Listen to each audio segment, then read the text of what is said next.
আল্লাহ ছাড়া কেউ মনের কথা জানেন, এটা শিরক। আল্লাহ ছাড়া কেউ গায়েব জানেন, শিরক। দূর থেকে আল্লাহ ছাড়া কাউকে ডাক দেওয়া শিরক। আল্লাহ ছাড়া কারোর উপরে তাওয়াক্কুল করা শিরক।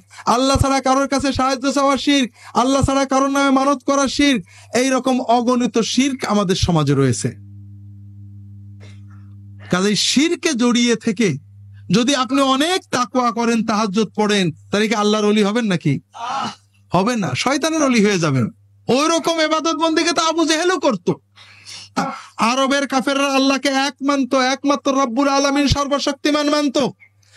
আমার লেখা কোরআন সুন্নাহর আলোক ইসলামী আকীদা বইটা পড়লে পাবেন ইমাম আবু হানিফা রাহমাতুল্লাহ আলাইহির লেখা আল ফিকহুল আকবার। ফিকহুল আকবার মানে মনে করেন না ফিকার মাসলা, সম্পূর্ণ আকীদা তাওহীদের বই।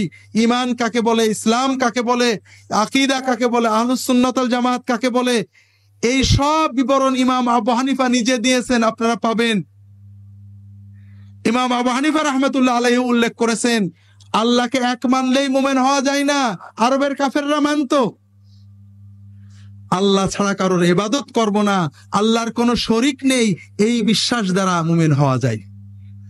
কাজেই শিরিক মুক্ত ঈমান লাগবে। আবু জেহেল আল্লাহর ইবাদত করতো, আল্লাহ মানতো, কিন্তু শিরিক করে ফেলতো। ঈমানের দ্বিতীয় অংশ কি? মুহাম্মাদুর রাসূলুল্লাহ, ঠিক না ভাই? মুহাম্মাদুর রাসূলুল্লাহ সাল্লাল্লাহু আলাইহি ওয়াসাল্লাম, এই কথার অর্থ হলো মুহাম্মদ সাল্লাল্লাহু আলাইহি ওয়াসাল্লাম ছাড়া আমাদের কোনো মুর্শিদ নেই, হাদি নেই। আমাদের একমাত্র মাহবুদ কে? আর একমাত্র মুর্শিদ কে? রাসূলুল্লাহ সাল্লাল্লাহু আলাইহি ওয়াসাল্লাম।